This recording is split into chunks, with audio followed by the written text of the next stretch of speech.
Salam. Yenidən sizlərlə.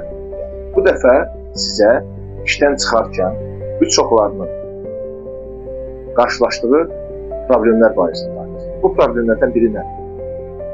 İşdən çıxmısınız və yaxud hələ də maaşınızı almırsınız.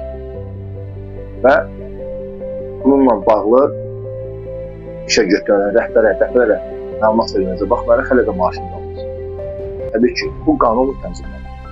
Əmək Məcəlləsinin 172-ci maddəsinin 4-cü bəndinə əsasən, əgər siz işdən çıxarkən sizin bütün ödənişləriniz verilməlidir. Hətta istifadə etmədiyiniz məzuniyyətə görə əmək haqqınız varsa və yaxud da ki, işdən çıxarılmışsınızsa, çıxarılmağa görə kompensasiya, xəbərdarlıq müavinəti və digər bütün ödənişlər sizə tam işdən çıxdığınız gün tam şəkildə sizin kart hesabınıza və yaxud bank hesabınıza köçürülməli.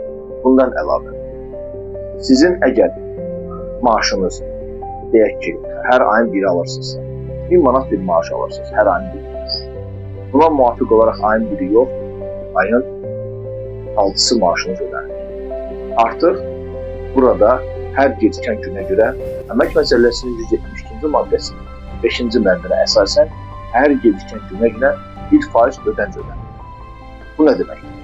Biraz əvvəl söylədim ki, məsələn, siz 1000 manat maaş alırsınız. 1000 manatın maaşın 5 gün gecikməsinə görə işə götürən sizə əlavə 50 manat ödənir.